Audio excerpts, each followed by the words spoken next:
Okay, Ben, do you want to unshare your screen now? And we're now live. So welcome to this seminar on youth employment and political representation in Africa. We really appreciate that you have joined us today, and our speakers will share with you some really interesting findings from research that they have just conducted in a number of African countries. So stay on. My name is Ragnhild Murias, and I'm a professor at the University of Bergen in Norway. And our speakers today are Lovise Aalen, research professor at the Christian Michelsen Institute in Bergen, Norway. Gerald Karieja, who is an associate professor of public administration and management at the Uganda Management Institute in Kampala, Uganda. Asnake Kefale, associate professor of political science, Addis Ababa University, and also research fellow at the Forum for Social Studies, Addis Ababa, Ethiopia. We also have Aslak Orre, who is a senior researcher at the Christian Michelsen Institute in Bergen in Norway. Simbarashe Gugurume, who is senior lecturer in sociology and anthropology at Soleplake University in Kimberley in South Africa. And Pauline Lemaire, who is doctoral researcher at the Christian Michelsen Institute and also a PhD candidate at the University of Bergen in Norway. And I will just give you some technical information before I give the words to our first speaker, Lovise Aalen. The talks are based on newly published CMI briefs, and you can find the link to them in the chat. Please also note that we would like to hear your inputs, and during the presentations, you can write comments and questions in the chat or in the Q&A.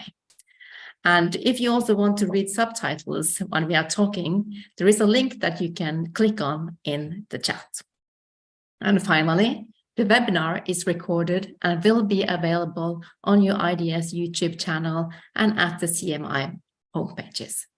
So then I give the word to our first speaker, Lovise Aalen. Thank you very much, Ragnhild. It's really a pleasure to see that so many people have joined us from probably different corners of the world. So my name is Lovise Aalen, and I am the project leader of this project. And this project is funded by the Research Council of Norway and a particular project on development studies, Norglobal program. And it is a collaboration between CMI and the IDS in the UK and our 4 African partner institutions in Uganda, Ethiopia, Zimbabwe, and Mozambique. So this project started off by an observation that the 4 teams or the researchers of this project had observed, and that probably many of you also have observed, that the majority of the populations in Africa are young people below the age of 25, while many of the leaders in these countries are not young anymore. They have been in power since liberation wars were won, or other events that took them to power decades back. So this conundrum provoked us to start thinking about what are the interrelationships between the regimes who've been in power for long and these young populations. So, and of course, this is also a question which is indirectly, at least, high on the international agenda. The Norglobal call is asking for new insights into demographic shifts, resulting in large youth cohorts looking for jobs in many poor countries. And then, of course, you have the UN Security Council Resolution 2250, which probably many of you know, on youth, peace and security, which is focusing on youth as positive change agents, but also point at the need for empowering youth, both economically and politically. So we had the questions from the start. By studying youth political representation and employment schemes aiming at creating jobs for the many unemployed youth. What is happening then in the interaction between the in many instances, dominant party rule and the young population? And by having some pre-knowledge about the political context in these countries, we wanted to know, when are these policies empowering the youth, as they were said to do when they were first initiated? And when are they binding the youth in patronage networks, which are present on the ground in these countries? So we had the aim of using our research findings to be inputs for those who make policies for youth in these countries.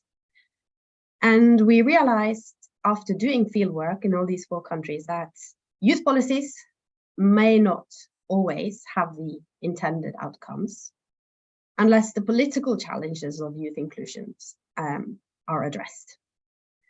And the way these regimes are responding and dealing with their youth population is often part of wider strategies deployed to consolidate their power. So we are going to hear from all the 4 countries in this project with different perspectives and different focuses. And of course, all of these studies are presented also in the policy briefs that Ragnhild mentioned, that you should definitely have a look at if you haven't already had that. And we would also like to challenge you to give us insights and questions and comments from your work, if you're working on these issues, in the question and answer session afterwards. So first, I'm going to give the words to Gerald Karieja. He is going to talk about youth employment reforms or schemes in Uganda. And after that, Asnake Kefale is going to talk about the Youth Revolving Fund in Ethiopia. Then we are changing slightly focus by giving the word to Aslak Ore, who will talk about how the marginalization of youth has a particular relationship to the development of an insurgency in the north of Mozambique. Then Simbarashe Gukurume will talk about authoritarian youth, or youth that are active in the ruling party in Zimbabwe. And finally, we will lift our eyes a bit up from the different case studies, looking at across Africa how young people use social media to get access to news and other information, and how that is related to shutdown of internet. That is by Pauline Lemaire. So then I'll give the word to Gerald first, please. Thank you very much, and greetings to all. We look at the Ugandan case by focusing on the parish development model, which is a new strategy that government commissioned in February last year to see how best to improve the well-being of its citizens in terms of poverty reduction, employment, and wealth creation. It kind of replaces previous schemes involving one that was specifically for the youth. So the parish development model includes the youth programs as well, though it bypasses the local council tiers and goes straight to the lower levels. It comes up with a few questions that confront us. One, why were the youth denied participation at the design stage? And also, what is in there for the youth, a group that was given particular attention previously in youth empowerment schemes? In our study, we noticed that there was necessity for reform. Youth unemployment in Uganda is very high, and the previous job creation programs had mixed reactions and results, but mostly failed, bedeviled by patronage, corruption, and limited funding, which created distrust in the youth unemployment program, which was called the Youth Livelihood Program. Though it has been carried forward under the PDM or together with the PDM, there is need for the parish development model to increase the percentage of youth beneficiaries since they are most in need of jobs amongst the population. We also observe that although the parish development model appears to contribute some solutions to youth unemployment, it is difficult in autocratic regimes like this to change policy direction without stirring up tension. From our findings, we recommend that government should develop a clear tracking mechanism for youth employment so that a realistic response of job creation is done. We also suggest that the parish development money, which is a revolving fund, one amongst many other interventions, because the model has 7 pillars. One of them is financial inclusion, and amongst that is the revolving fund, should be equitably distributed because it is just evenly distributed, and yet parishes have varying demographic statistics. So the key actors in this game of improving the youth or bringing them on board should be interlinked and comprehensively done in order to improve on its uptake. And we also think that youth employment programs should be designed and delivered in collaboration with youth statutory or representative organizations. In Uganda, we have, for example, the National Youth Council and the Uganda National Student Association, amongst others. Last but not least, government, multilateral agencies, donors, and others who are interested in uplifting the well-being of the youth through employment schemes should insist on having clear feasibility studies, baseline surveys, policy experimentation to ensure that there is long-term viability and success of such initiatives. I would wish for the time being to end here and thank you for your kind attention. And I request my colleague Asnake to share the Ethiopian case.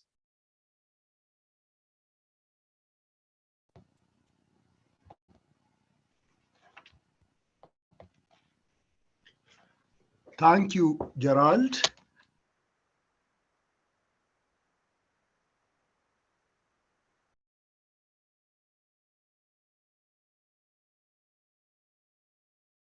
Policy on youth revolving fund. Youth unemployment is a major problem in Ethiopia. The country has a very large population. It's only second to Nigeria in terms of population.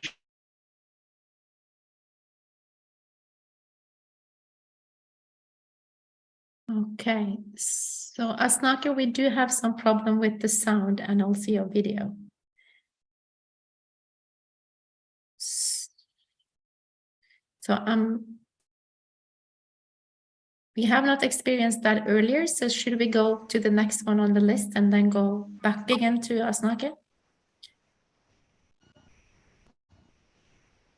I'm back now. You're back now? Okay, so then you can continue. And if we experience this again, we will just go over to Aslak, but you can go ahead. So,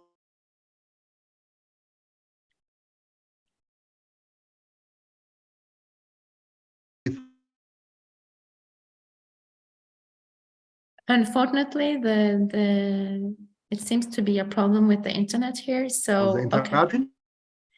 So I think we need to just have Aslak first. Is that okay? And then we go to Asnake later and see if we can solve it. Proceed to the next. Yeah. Okay. I will take over while Asnake fixes his sound and the picture. So just like in the cases of Uganda, and I think also as we will soon hear about in the case of Ethiopia, our research in Mozambique have found problematic sides to the youth employment programs, as such programs often tend to be captured and put to feed the clientelist network of the ruling party regime. Now, in the policy brief that we recently published, we highlight an additional problem of youth regime relations in Mozambique, namely that of the war in the north of the country. We conclude by warning that poorly designed youth employment programs will boost the insurgency in Mozambique. And I'll explain why, very summarized. First, about the insurgency. Since 2017, the north of Mozambique has been ravaged by a very violent and jihadist insurgency that has resulted in tens of thousands of casualties. It has sent 1 million people fleeing, and now nearly 2 million people depend on humanitarian aid for survival. The guerrilla insurgents go by the name of Al-Shabaab, meaning youth in Arabic and some of the languages spoken in the north of Mozambique. They want a caliphate and install Sharia law, but they also criticize the political regime in Maputo. What does our analysis of the youth regime relations contribute to understanding the insurgency? Mozambique's population is very young, as in many other African countries. By contrast, the political regime is getting old and also recently more authoritarian. The ruling party, called Frelimo, has been in power since independence since 1975 and runs a veritable party state. Its leadership consists of many old people, some of whom have been central political leaders since the war for independence against Portugal. Today, this party's leadership also constitutes the country's business elite, making it into one political economic elite. These guys often refer to their role in the struggles for independence and against apartheid to justify their right to rule. The corollary of this is that the young generations are underrepresented in the political leadership. Numerous youth organizations are first and foremost recruitment machines or tools for the regime, and previous employment support programs have served to feed the clientelist networks of the regime. We do not claim that the Al-Shabaab insurgency is a mere youth revolt against the regime, as they are obviously strongly motivated by the Islamist ideology. But they are young and they have no older leaders. Moreover, part of their rhetoric is to criticize the Frelimo regime's role in the north of Mozambique, which is by far the poorest part of the country. There, a 20-year-long boom in extractive industries has failed to produce broader development, create employment, and to reduce poverty. By contrast, this time, as throughout history, the extractivism has produced profits for foreign capital and wealth for the local middlemen, which, put shortly, is today the Frelimo leaders based in the south. We found that youth in the north is deeply imbued with skepticism against the southern-based regime, many seeing them as exploiters, foreign, almost as colonialists. We also found that the Al-Shabaab have managed, however opportunistically, to recruit based on the frustration of so many young people. A few have chosen to join the insurgency. Back to the youth employment programs. The regime has set up several development programs for the north with much financial aid from its many donors, as well as youth employment programs with the specific aim of undercutting support for the insurgency by improving opportunities and social conditions. We don't rule out the possibility that programs like this to address the grievances of the north may help. However, we strongly recommend that the programs must be designed with measures that avoid them serving the clientelist machinery of the national state or party elites. If, as has happened in the past, they are captured by the elite and serves to perpetuate its power, then these programs risk becoming counterproductive, recreating more of the frustrations in the north that the insurgents have fed upon to recruit for their violent campaign against the state. that is our recommendations and our warnings. And with that, we should move to hear about the ruling party youth in Zimbabwe. Over to you, Simba.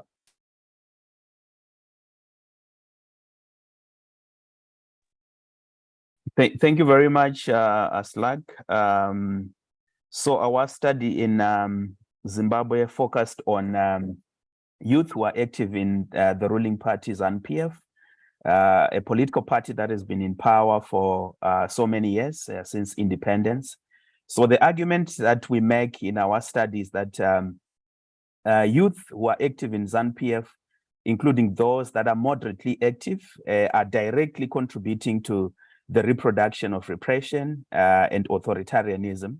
So in trying to understand youth in ZANU-PF, they are a diverse category and they become active through different pathways. So in our study, most of the youth who presented themselves as loyalists were mainly born in the party. That is, their parents and close relatives were actually active party members. But there are also others that became politically active in the party, recruited through ZANU-PF agents, through friends and colleagues, with the promise that membership and engagement would unlock livelihood and other opportunities for upward mobility. So what we observed in our study is that ZANU-PF's recruitment strategies actually varied by class. So for instance, well-educated youth were actually recruited through party-aligned student associations and other groups such as Zikosu, while those that are from the low-income background and less educated, the majority of them were actually recruited through opportunities in the country's growing informal economy, as well as appointments in local party structures. So once recruited in ZANU-PF, young people engage in a variety of activities for the party, including what we call the party's dirty work, which of course involves campaigning for the party during electoral processes, but even sometimes doing violence. So once in the party, there is actually a genuine pressure for young people to stay relevant and visible within the party. But however, it is important also to note that many party youth in ZANU-PF actually admitted that they did not genuinely support ZANU-PF and might even vote for the opposition party. So in this case, membership and loyalty to ZANU-PF is thus creatively performed.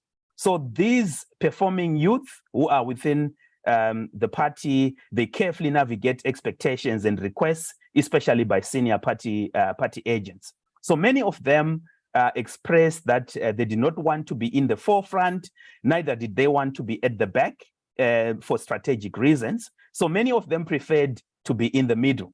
So interestingly, many of the party youth that we interviewed did not simply echo ZANU-PF's rhetoric, and sometimes often covertly critique the party and its leaders.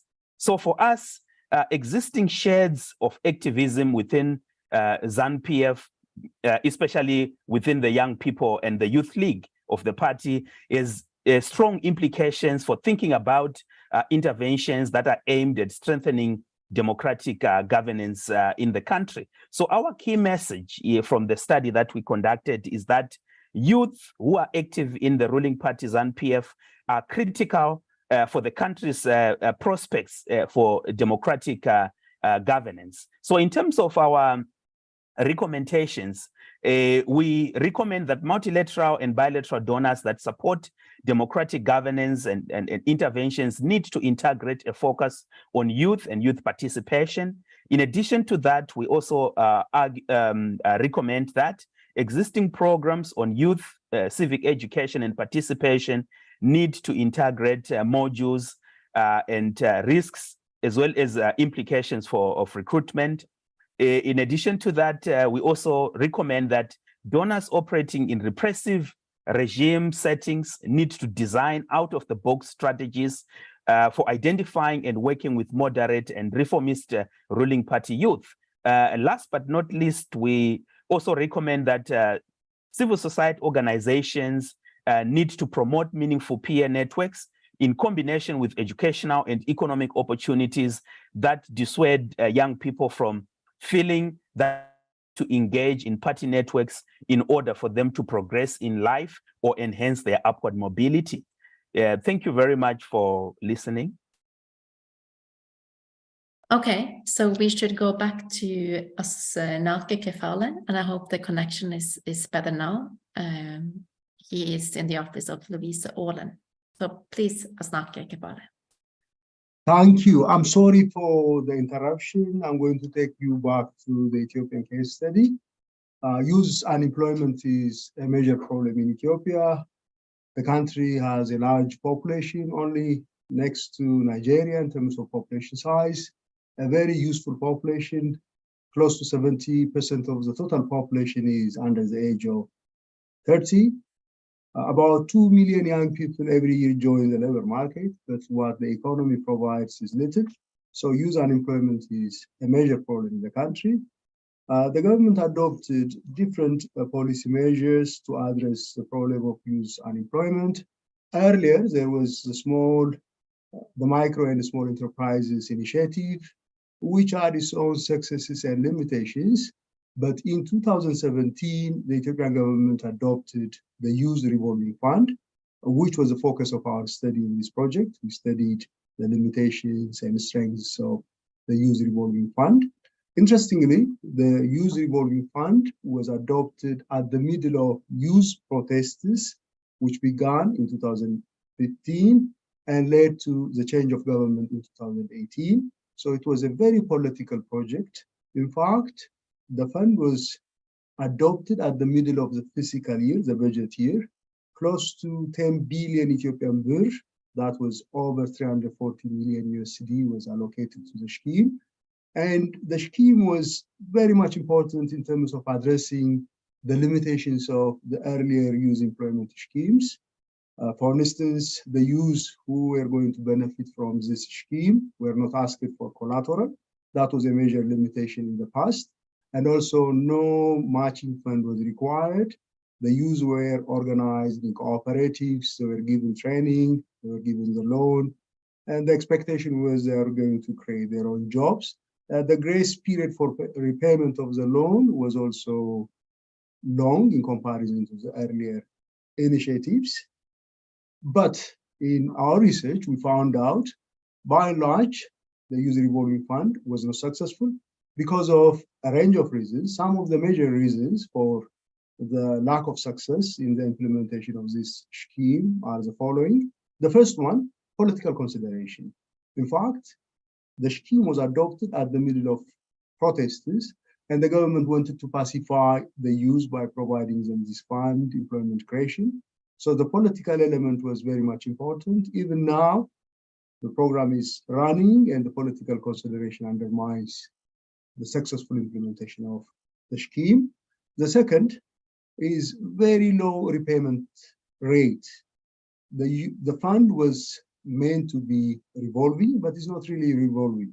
The youth who collect the loan consider it as a grant, as a gift from the government, and the government departments responsible for the implementation of the grant seriously do not insist on the youth to repay the fund. Another major reason that we found in the research was corruption, poor monitoring and evaluation, and also there is no professional management of the grant. Initially, the Commercial Bank of Ethiopia was given the management of the task to manage the fund, but later on, the bank said because of all these difficulties, it withdrew from the scheme. Now, the government department on youth is responsible for the management of the fund.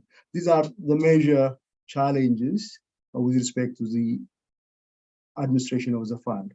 In conclusion, the Youth Revolving Fund is an important mechanism, an important policy to address youth unemployment. But to be successful, it needs to be depoliticized. The administration of the fund should be improved.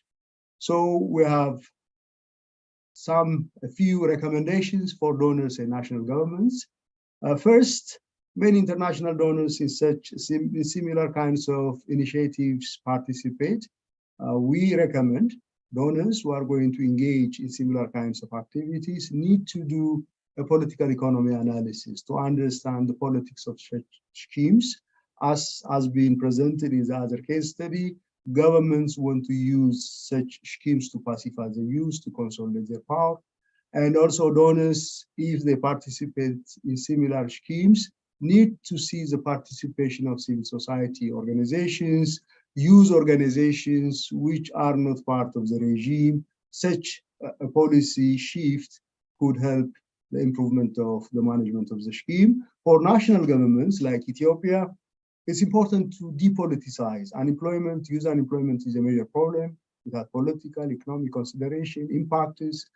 It's important to depoliticize such schemes and also improve the monitoring and evaluation of the scheme and enhance accountability mechanisms in the implementation of such schemes. I thank you for your attention. Now the turn is Pauline. Thank you. And the last presenter is Pauline Lemaire, who is talking on social media. Thank you. So when governments shut down social media, do they actually shut out the youth? That's the question I've been asking, because we do know that across the African continent, young people have been using social media to mobilize and protest against a variety of issues, from police violence in Nigeria in 2020 and continuing, not to mention the Arab Spring, which is usually the main example we have in mind. But they also use social media to get access to the news and to information, which is often something we forget to consider. It's not just about protesting. On the other hand, African states are also very well versed in deploying a variety of online control mechanisms in order to limit what their citizens can do online and what they can see online. Some of these mechanisms are more visible, and especially, for example, shutting down social media, as was the case in January 2021 for the elections in Uganda, where social media access was shut down a few days before the election day, and where Facebook is still blocked by the state. So nowadays, if you're in Uganda, to use Facebook, you need to use a VPN and circumvent the blocking. But are these social media controls always visible? No, of course. States also deploy surveillance mechanisms, including very advanced software, as well as to survey what their citizens do online. And they also can and do filter out the content they do not wish citizens to see. And to what effect? Some evidence from other regions have shown that in case of very visible control mechanism being used, then citizens tend to use the blocked service even more in a kind of backlash effect. And we can say we've seen that a little bit in Uganda when the tax was implemented on social media between 2018 and 2021. Then we saw a lot of mobilization online over a long period of time, of course, against this tax, but it lasted for so long that it seemed to really actually have increased the number of people who were at least politically activated online. But we have little understanding about the phenomenon on a broader scale across the continent. And in my statistical analysis, I look at exactly that, at the consequences of social media shutdown for the use of social media to get the news. And what do I found? Well, the citizens of countries that use social media shutdown actually use social media to get the news more than citizens of those countries who do not shut down social media to the same extent. And so is this about youth? Is this young citizens using social media?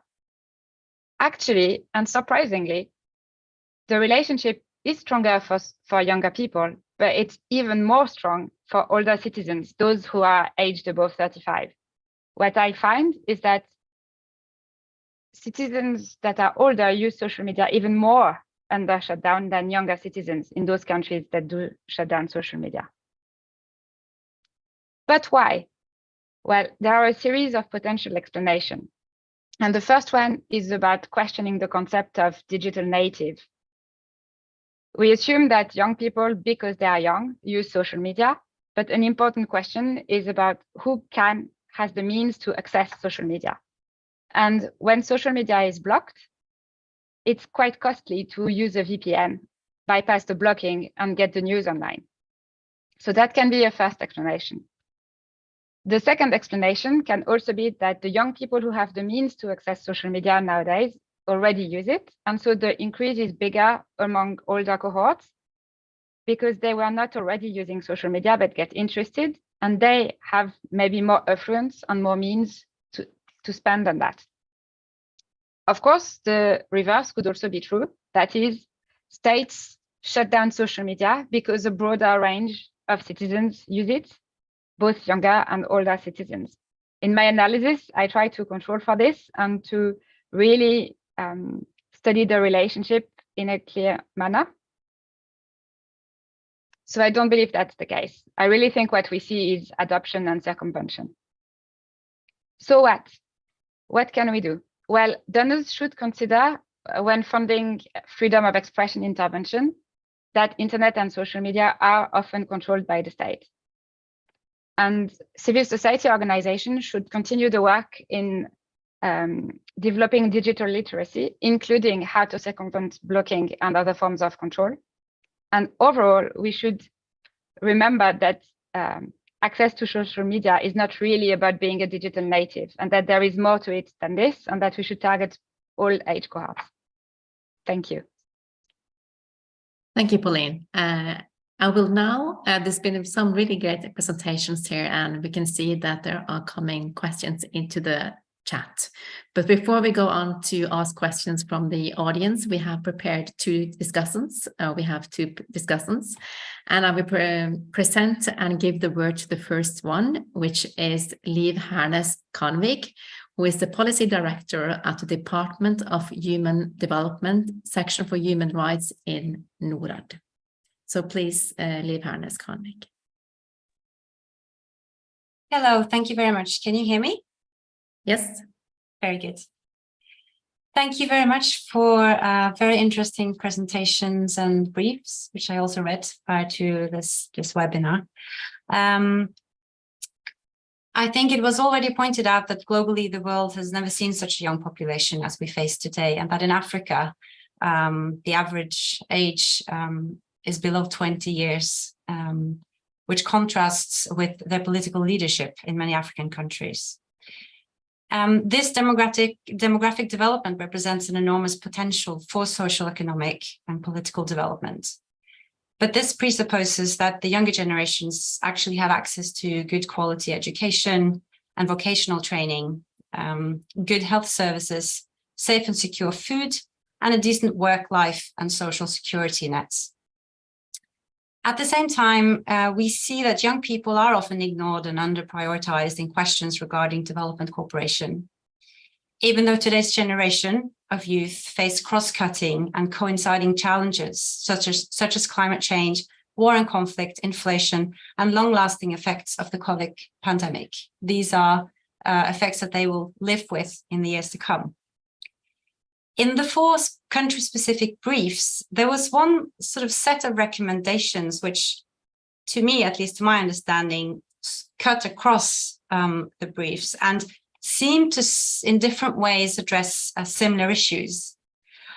This is going beyond window dressing, integrating and ensuring proper representation and participation of youth in program design and implementation, and develop initiatives that are at a scale which positively impact young people. So working to empower youth is not enough. We need to ensure that youth are properly represented around the table and have real participation in processes, programs, and initiatives that actually affect them. And furthermore, the implementation of the policy recommendations more at large requires collaboration between various sectors, donor agencies, civil society organizations, and local stakeholders, and also state institutions where applicable.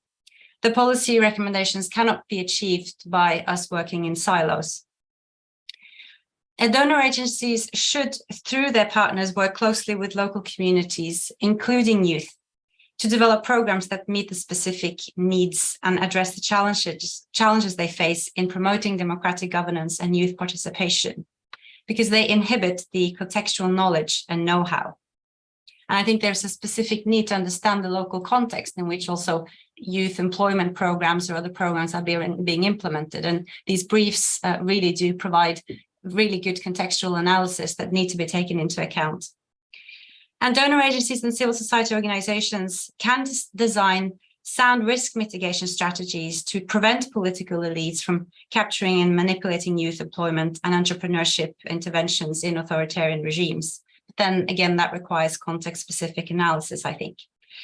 Just to finish off, in NORAD and in the wider development cooperation community, there is an ongoing discussion on what locally led development actually means and how it can best be reached. In NORAD, we have guiding principles when it comes to support to civil society, which includes legitimacy and accountability. And the aim here is to ensure that supported civil society actors, in this case, represent justifiable interest groups and should be accountable to the affected populations. And this includes youth, where youth are the target group. So youth participation, I think, is crucial for the success of democratic governance interventions, and integrating a focus on youth and youth participation is needed in all development cooperation efforts targeting youth. I have to say, I also found the brief on social media extremely interesting. I think I'll stop here because I only have 5 minutes, but that is also a whole new world, I think, which we are also discussing internally here in NORAD, and which we have only recently, I mean, there are so many issues there to address, so I'd love for that conversation to continue as well. Thank you very much. Oh, thank you so much for your comments. I will now give the word to our second discussant, Rose Jaji, who is the senior researcher at the German Institute of Development and Sustainability. So please. Thank you so much to all the speakers. So just quickly highlight what all these countries have in common. They have very high rates of unemployment, and then you have youths who are economically marginalized and also vulnerable to manipulation and exploitation. So you see this co-option of young people when you think about political participation in all these countries. There is basically co-option of young people and instrumentalization of projects that target young people for political ends. If you look at all these countries, once again, you also wonder whether projects that come especially from the government are motivated by genuine commitment to empowering young people, or simply by the desire to pacify them, because in most cases, they become the most restive part of the population. So if you take the case of Zimbabwe, you have this reduction, if you like, of young people to adult children. I've used this kind of terminology to explain what I observe when I look at Zimbabwe, that young people, especially the ruling party, are mostly there to run errands for the leaders who are basically old people. You think about people in their 80s, and then you have young people. And you see this being replicated in a country like Mozambique because of this use of the liberation narrative. We liberated this country. So this basically legitimizes exclusion of young people from national politics and decision-making positions. What then are the implications of this kind of politics, the carrot and stick politics, when it comes to the youth? I would say that perhaps there is a short-sightedness when you look at the carrot and stick approach to how to deal with young people in political parties, especially the ruling parties in these countries. There's lack of sustainability. Freebies are expensive. So if you go to the case of Ethiopia, where people are not paying back loans, what does that really mean? It means the government is giving out money and it's not able to sustain this kind of project because people are not paying back the loans, and eventually this becomes very expensive. And then when that happens, the young people also start asking questions. So we are not talking about people who are docile. They've begun to ask questions. If you look at ZANU-PF in Zimbabwe, young people, some of the young people in ZANU-PF have started saying to their leaders in the party, people are laughing at us because we have nothing to show for our loyalty to you. Can you do something for us? But if there's no more money to keep giving these freebies, what is going to happen? That's a question perhaps to look at. There is also this emergence of other players if you look at northern Mozambique. So Frelimo cannot continue to believe or think that because it is the ruling party, it can play around with young people, try to pacify them, try to buy their loyalty. There are also other people who are saying this is not sustainable, so you simply need to change this system. And we see young people also participating. You take the case of Uganda, and then you think about Bobby Wine, that's a young person. You take Zimbabwe, you think about Nelson Chamisa, that's also a young person in relation to the leaders of these countries. So young people are beginning to look for alternatives. And these alternatives can be both positive and negative, so they can become prey to, rebels like what you see in Mozambique, or they can basically find alternative platforms. So when you go to Pauline talking about social media, that's more like an alternative platform to engage in national politics and also to engage in resistance to the dominant narrative. So lastly, in view of all these things, I would like to say perhaps we need to ask, when you have funding being channeled to youth projects, and meanwhile the young people are excluded from decision-making at national level, is this really, one, going to work? And two, is it really sustainable? So perhaps we need to also think about youth projects that facilitate youth's capacity to engage in decision-making. Of course, this is difficult in dictatorship, but I think in the long run, we need to have something like this. Thank you. Yeah, thank you. And really important insights. And thank you so much. We have so many interesting questions in the Q&A and also in the chat. We'll start with giving an opportunity to the speakers to respond to some of them. Some will be written answers in the chat, and others just now for the discussion. So I was thinking here, there is a question on these revolving funds, and there is different questions on that, and one of them, and a few of them goes to this: does it really work, and are there actually examples of how revolving funds are working? So this question to Asnake from Ephraim Berhanu is, are there regional variations in the utilization of revolving fund, or is it similar across different regions? So I think this question is just to tease out, when can we actually see that these revolving funds can be successful and are paid back? So then to Asnake, and maybe also others can answer, like Gerald, for instance, on the Uganda. Thank you. Yes, regional variations in terms of disbursement of funds, there were regional variations. Some regions were able to dispose regional allocations to the youth. Some were lagging behind. In terms of being successful, I don't think there is that much of a regional variation because, in fact, this relates to the next question. What is important to make it successful? We didn't really study international cases, but within the country, we have traditional mechanisms where funds revolve, like a coup. There were also NGO experiments providing fund to women, IGS, income generating activities. The success rate was very high, repayment rate was very high. So I think the crux of the matter lies in the political utilization of this fund. The government adopted this fund at the middle of protests, and there is no really seriousness in the part of government departments implementing this scheme. Unless we try to manage this problem, I don't think such kinds of funds are going to become successful.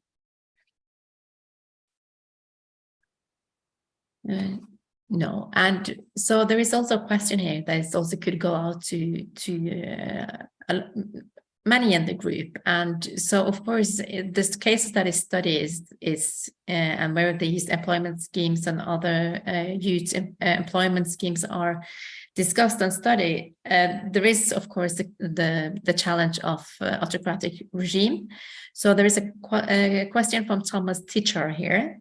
So he's saying, so in a nutshell, without democratically or demographically representative governments, there is insufficient incentive to invest into demographic dividends and so help drive economic growth. So, you know, that's a tough conclusion. So is there any silver linings here? Can we actually see that in some places things are could be working, and beyond also what Asnaki was mentioning? So Gerald, for instance, would you? Thank you, Chair.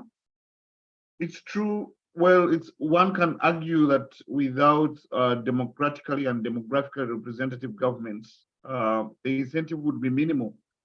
But also we notice that there are very many young people who are into positions of decision making. They are into their political parties. They are into youth structures. But the challenge is that governments have, for example, the Ugandan government has not strategically or, well, by design, involved the youth structures. We have, for example, the National Youth Council, which is structured right from the top to the bottom. We have the Uganda National Students Association, which is a youth avenue of representation for students. But the extent to which they are engaged and consulted in the designing of these programs is very, very wanting. And it appears that it is also constraining them because they look forward to benefiting from what is handed over to them. And when they try to demand or expect, by virtue of their age, by virtue of their situation in life, they end up into protests and demonstrations. And usually the reaction is either repression or cooptation. So I think that there is need for increased engagement between the various actors on how best the youth, other than structural representation, can be fruitfully and productively engaged when these policies are being designed and implemented. For example, through dialogues across local governments, through engagement of youth outside these formal structures, like through church organizations, community-based organizations, where they are less politicized. So it looks like the political space translates in either for or against the government. And yet we have what one would call relatively neutral spaces, religious spaces, social community spaces, and so on. Thank you. Thank you so much. And also we have a question on Mozambique here. So there are several questions. So one here, recent one, is saying, hi Aslak, can you elaborate to what extent should cultural and ethnic diversity be considered in developing programs within the context of insurgency in the north of Mozambique? Would you want to answer that, or it's a large question? Yeah, I think it is a very large question with very many things to consider. Yes, obviously, I think you should take all those factors into consideration. In fact, I think that in order to design a good youth intervention program, you need to take into account all factors that determine the socio-political situation in the local community or in the local area. You know, all factors of relevance should be taken in and understood, taken in, and built into a well-designed program. That is easy to say, and much more difficult to design. And I think that we also wrote in the in the brief, as part of the conclusion, that it is not easy to design a good youth intervention program in contexts such as Mozambique and in Cabo Delgado, because of the very high risks that such channeling of funding may be captured by the central or local elites, as has happened in similar programs from before.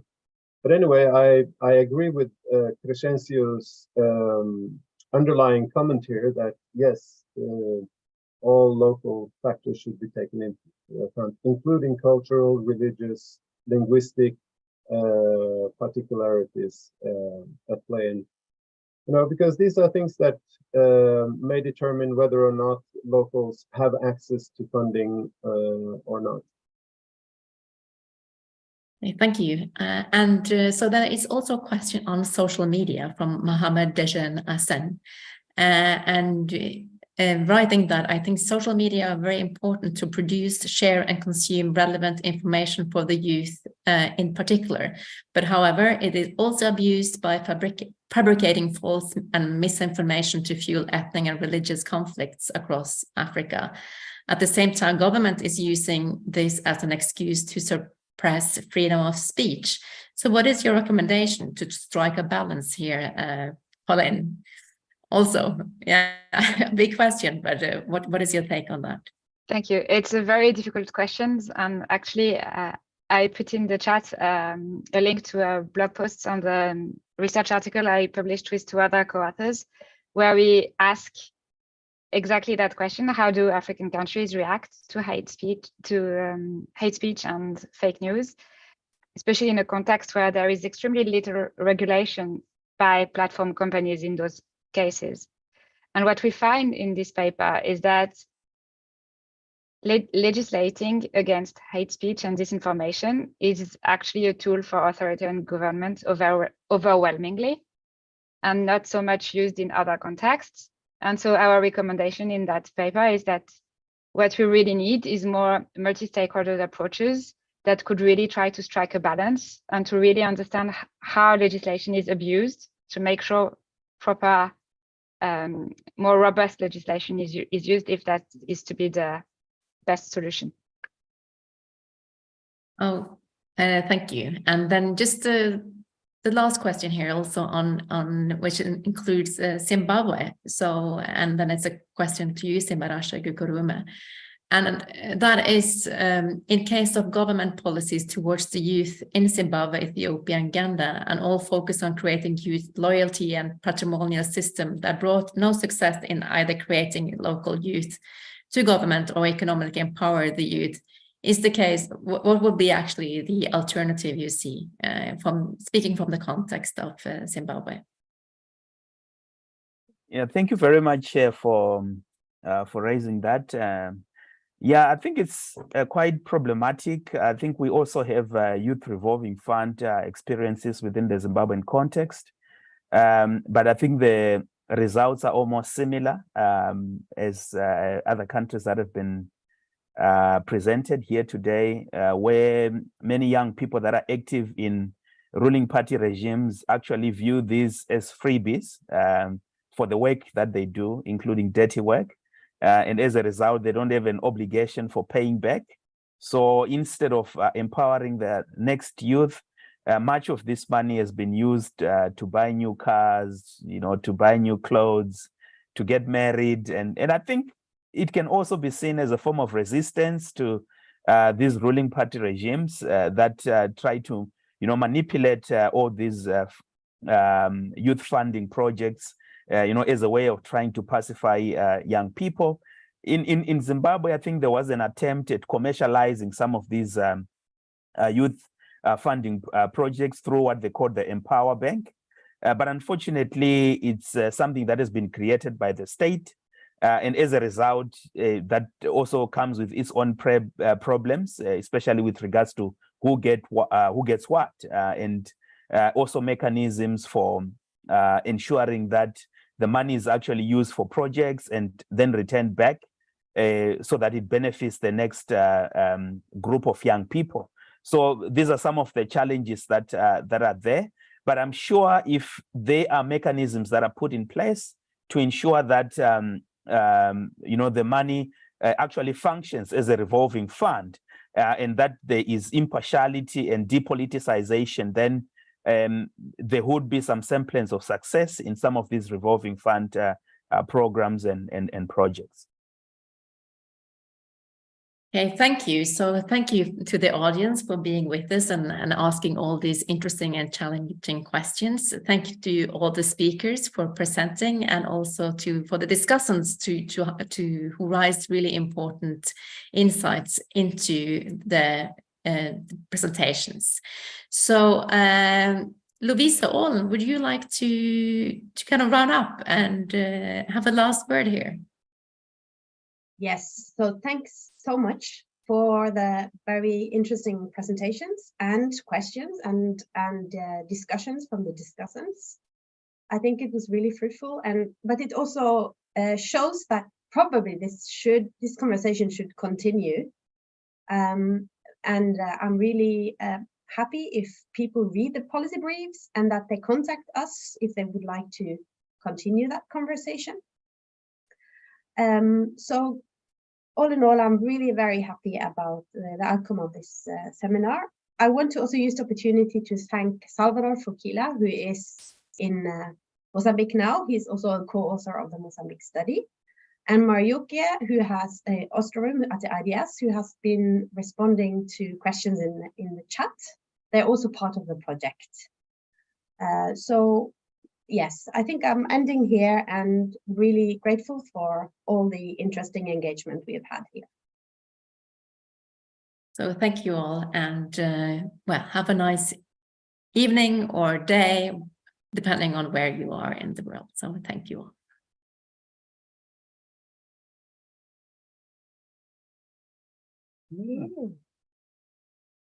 And we can go back. Yeah. Leave webinar. Okay.